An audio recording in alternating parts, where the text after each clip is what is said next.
ku izina rya Data n'irya Mwana n'irya Mutima Mweranda, amen. Bene wacu dusangiye kwemera muri Yezu Kristu, ndabaramukije mu izina rya Yezu Kristu, nitugire Kristu. Dusabikanya ijambo ry'Imana riri muri Bibiliya mu gitabo cy'Amazaburi. Tugeze ku Izaburi ya 86. Duhera ku karongo ka mbere kugeza ku karongo ka 10. Ijambo ry'umutwe twisunganira avuga ngo ukwambaza umukama mu marushwa. Igisabisho ca Dawudi. Tega ugutwi mukama unyishure kuko ndi umurushwa, ndi umukene. Zigama umutima wanje kuko ndi umuyoboke wawe, ewe Mana yanje, rokora umusavyi wawe arakwizigiye. Ngirira impuhwe muhanyi kuko ari wewe ntabaza rikarinda rirenga. Nezereza umushaha w'umusavyi wawe kuko nkirurutsa umushaha wanje ndawerekeza kuri wewe muhanyi. Nkako wewe muhanyi uri mwiza ufise ikigongwe, ugirira ubuntu bwinshi abagutabaza bose. Tega ugutwi mukama igisabisho canje, wumvirize ijwi ryanje rigutakambira. Ndagutabaza iyo ndi mu marushwa kuko unyishura. Mu Mana nta nimwe musa, muhanyi nta bikorwa bisa n'ivyawe. Amakungu yose waremye azoza kubitera ibipfukamiro hasi imbere yawe, muhanyi aninahaze izina ryawe. Nkako uri umukuru ukora ibitangaza, ni wewe musa uri Imana. Bene wacu muri Yezu Kristu, iri ni ijambo ry'Imana, dushimiye Imana. Aleluya, amen. Aleluya, aleluya, amen, amen. Bana b'Imana, Izaburi abo twatanguranye, ntaratangura kuja kuri YouTube, gukoresha YouTube. Igitabo cy'Amazaburi tukigejeje ku Izaburi ya 86. Rero tuzirikane iyi Zaburi. Ijambo ry'umutwe twisunganira avuga ngo ukwambaza umukama mu marushwa. Ukwambaza umukama mu marushwa. Twumva ingene dukwiye kwambaza umukama mu marushwa bidukomereye. Akarongo ka mbere karavuga ngo igisabisho ca Dawudi. Ngo ni igisabisho ca Dawudi. Tega ugutwi mukama unyishure kuko ndi umurushwa, ndi umukene. Dawudi yabwira Imana ngo mukama Mana, tega ugutwi unyumvirize kandi unyishure. Kandi Dawudi akavuga ngo kuko ndi umurushwa, ndi umukene. Dawudi se yari umukene? Dawudi yari umurushwa? Dawudi ntiyari umukene ngo aze gusaba ibyo kurya? Dawudi ntiyari umukene wo kusaba impuzu zo kwambara abuze impuzu? Dawudi yari umwami, yari akomeye. Ariko kubera kwicisha bugufi, ariko kubera ko arazi hahandi Imana yamukuye aragira impene n'ibitungwa bya se nabi wabo, yarazi agaciro aho Imana. Yavugiye Izaburi, yarazi ko Imana yamukuye mu bwungere, yarazi ko Imana yamuneshereje igihe yagwana na Goliyati. Dawudi rero ageze mu bibazo yatabaza Imana kugira imutabare. Kabiri havuga ngo zigama umutima wanje kuko ndi umuyoboke wawe. Avuga ati Imana izigama umutima wa Dawudi kuko ari umuyoboke w'Imana. Ni waba ushaka kumwana n'Imana ukabura umuyoboke w'Imana, ukumva Satani bikiragurega gukwega, ntuvuge ngo Satani izoza uyibona n'amaso yayo n'ibitero n'iki. Buriya mu bagenzi bawe canke mu bantu bari hafi yawe, haba mu babanyi, haba mu bo mu muryango, nibo Satani izokoresha kukwataka. Noneho wewe niwamara kubona kuri mu bigeragezo canke hatangwe kuza muri wewe ibitari byiza byo guteranya n'Imana, uzoca rero utangura kubwira Imana iraba umutima wawe uyu yibutse ko uri umusabyi wayo gutya Imana niyo izocigwana urugamba wogwanye.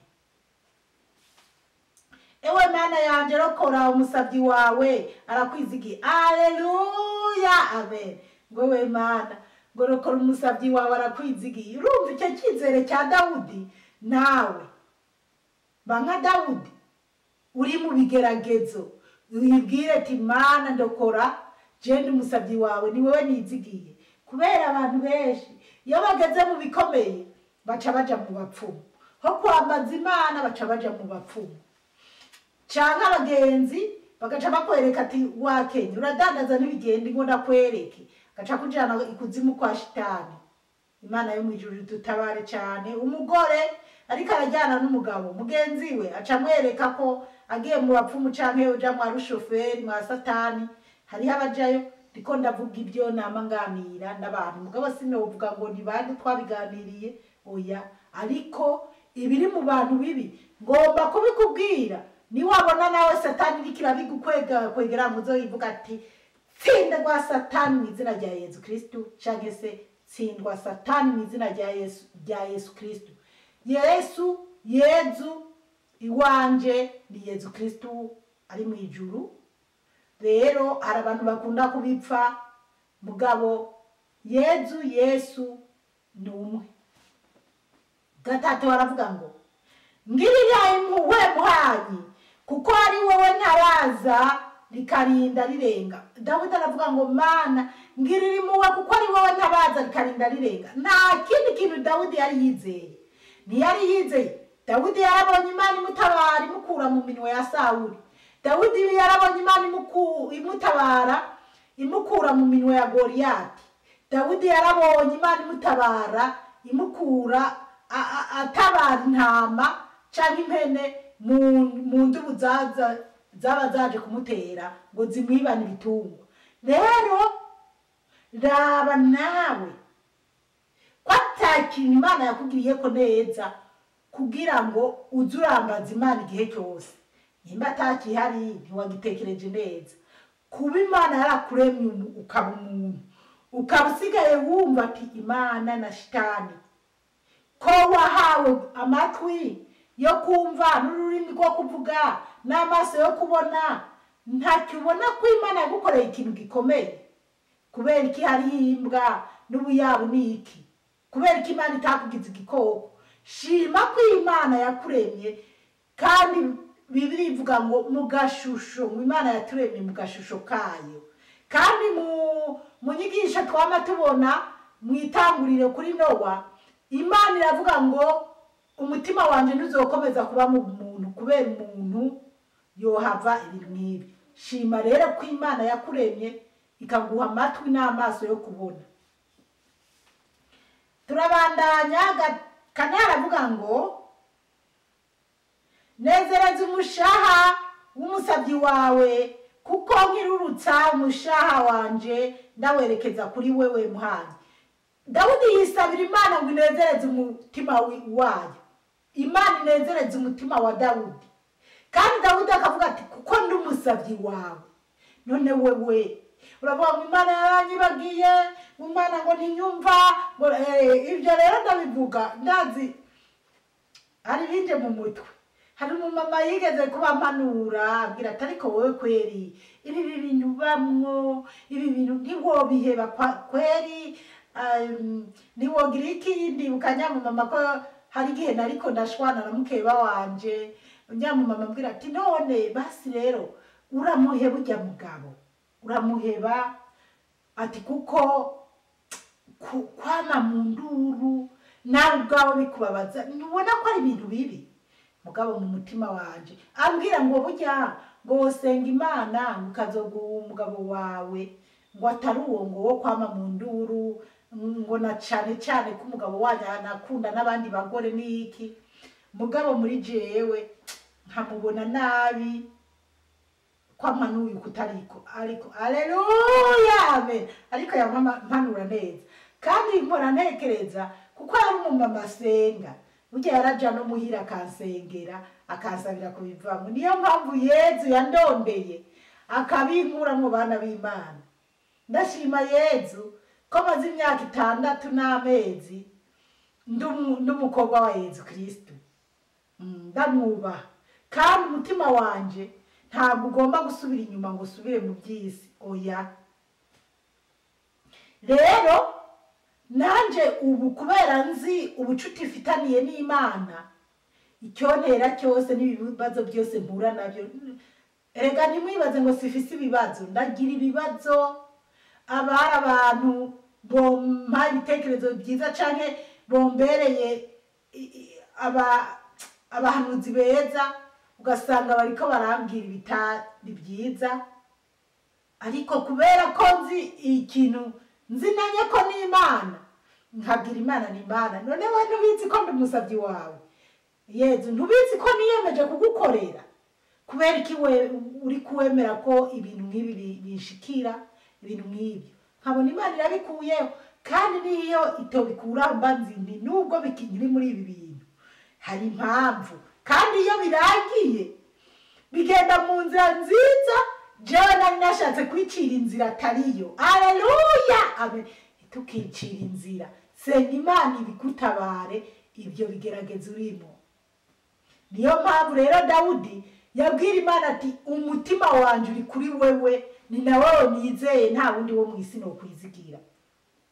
5 havuga ngo nkako wabaye muhanyi, uri mwiza, ufise ikigongwe, ugirira ubuntu bwishi abagutabaza bose.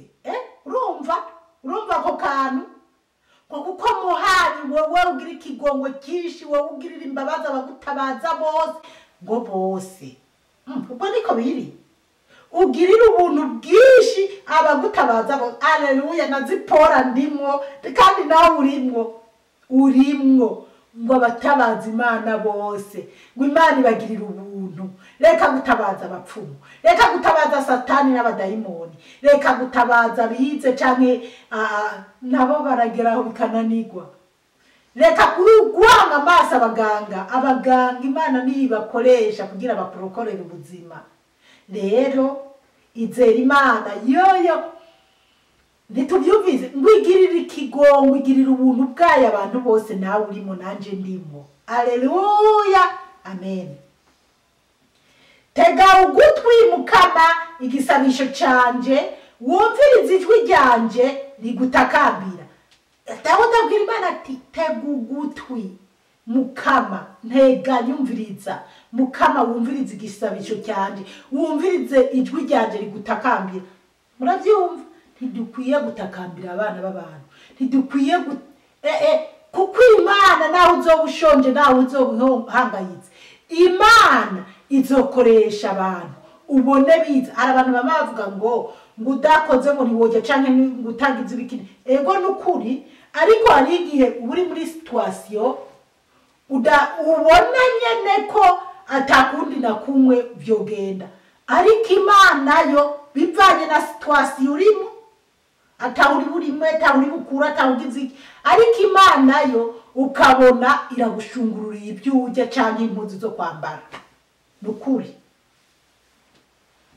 indwe haravuga ngo ndagutabaza iyo ndi mu marushwa kuko unyishura. Ngo atabaza Imana yari mu marushwa, ngo kandi yabigira kuko azi ko Imana imwishura.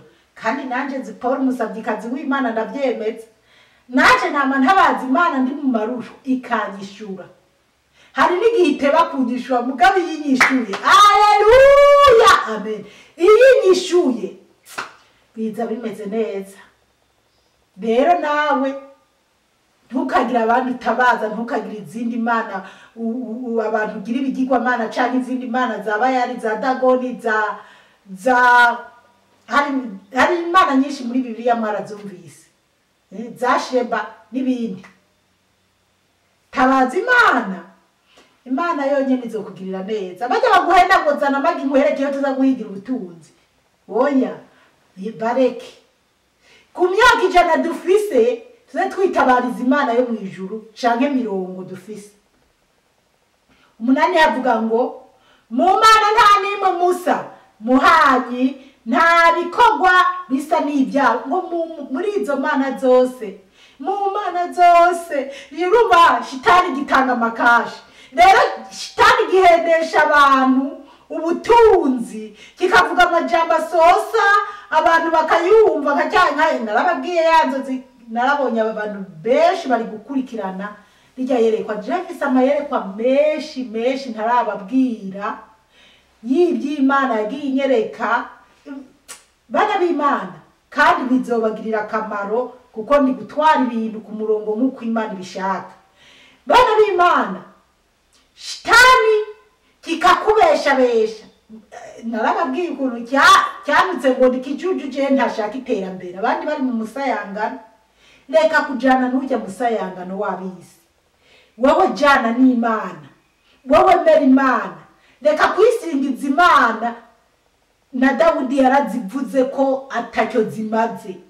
Dawudi ashira Imana hejuru avuga ngo mana, mu mana zose Mukama ni wowe uri hejuru, ni wowe uri Imana gusumba ibintu byose byo mu isi.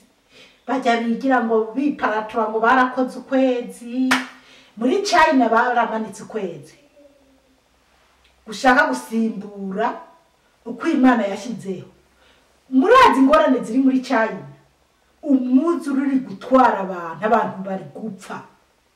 Ko ari abahinga bamanitse uko kwezi kwijuru, kuki badahagarika y'imvura ngo ireke gutwara abantu? Niyo mpamvu abantu nabisi bigira ibintu, bigira ibitangaza. Sinaberetse bya birombo bakora, bigira ibitangaza ngo barafise ibintu bariko bararementanya ngo bagashaka kuyi umwanya w'Imana. Ntibizokunda. Niho hari banga. Uyu munsi ngaha muri Australia nubwo mwumva niko nagiye baguza karima, haleluya, ni kubera akarimi ka Yesu Kristo yamaye kukavuga shimwa papa wanje. Rero nanje hirya no hino imyuzure iri gutikiza abantu ngaha muri Australia. Mwarabonye video abantu baratwawe, bari gutwagwa, abandi baratabagwa n'indege. Ariko se kwari ibi bihugu biteye imbere bikomakomeye biza ubuhinga, kuki bidahagarika iyo mvura ngo ireke konona ibintu? Oya, ni kubera iki? Kubera ibanga ry'Imana. Imana ivuga ati rekura baba marayika bane bari ku ruzi Eufrate. Reka tubandanye kubera audio biba yihuta. 9 haravuga ariko gusa cyo no kubwira twumvise ko mwisi yose nta numwe ahuye n'Imana no mwijuru. Niko kuko mwijuru hariyo Bikira Mariya, hariyo abamarayika, barafise n'ibiti ba Mikaeli mweranda, ba Rafaeli mweranda, barafise yo n'ibiti. Ariko Imana yo mwijuru yaremye Bikira Mariya, yaremye abamarayika, Imana yo mwijuru ariyo Jambo, ariwe Yezu na mutima w'Imana. Nta na kimwe mwisi cyo canke mwijuru cyoza gisumba ubutatu bweranda. Twubaha Imana. Satani yarakorowe, nazo kwimena ikituritsa ntizosubira mwijuru, ahubwo wowe ni waraba nabi, witwaye nabi, uzopokerana niyo Satani, uzogenda muri gihonomo. Imana idutabare cyane. 9 aravuga ngo amakungu yose waremye azoza kubite ibipfukamiro hasi imbere yawe muhanyi, ani nahaze izina ryawe. Ngo amakungu yose Imana yaremye ngo azopfukama imbere y'Imana, nini nahaza izina ry'Imana. Nukuri tuzopfukama imbere y'Imana, tuzoninahaza izina ry'Imana. Ariko mwayo makunga batakoreye neza Imana ni muri gihonomo. Bo bazaba bari muri gihonomo bashana na Shitani, bashana na Shitani. Shatani ifise umujinya n'ubugome bw'isi kuko yarakorowe mu ijuru. Rero wowe uri kurayigendanira, wowe uri kurayumvira, wowe uri kurayi udashaka kwitandukanya nayo, bizogorana. Ahubwo nuko kumbure abariko baranyumviriza ari abantu bibereye muri Yesu Kristo, ariko abandi nabo kumbure batazogirirwa amahirwe. Ariko narabonye hamaze kuboneka abantu benshi muri ko murabipataja mu bihererekanya, kandi hari benshi bamaze kunganiriza. Imana yo mwijuru komeze bahezagire cyane, tuze tuburane mwijuru. 10 karavuga ngo ariko karongo duca dupfungirako nkako uri mukuru ukora ibitangaza ni wewe Musa uri Imana ngo nkako Imana ngo nkako uri mukuru nkako Imana niyo nkuru ukora ibitangaza Imana niyikora ibitangaza ni wewe Musa uri Imana ngo niyo yonyene sa ari Imana ngo Imana ikora ibitangaza rero niyo mpamvu abisi bariko barigerereka ngo bariko barakora ibitangaza Imana nayo nibahagarike imyuzure nibahagarike vya volcano narabereketse muri La Palma volcano muri Japan kiriki volcano kiriyo bujyano hari ibihugu byinshi birimo bijya birunga hajyamba niko nabereka ati mbega mwebwe muri abo umuriro mubona bazoje mu muriro kwari bizoba biboroheye kugira ubukiri mu cyaha ahunga veyo ahungire muri Yesu Kristo audio reka tuyigeze aha izaburi ifise uburongo 17 ariko ndabandanya na audio ya kabiri y'uburongo 7 busigaye kugira tutahure neza mwarahezagiwe n'Imana umukama Imana akomeza abayezagire cyane kwizina rya data rya mwana rya mutima mweranda amen.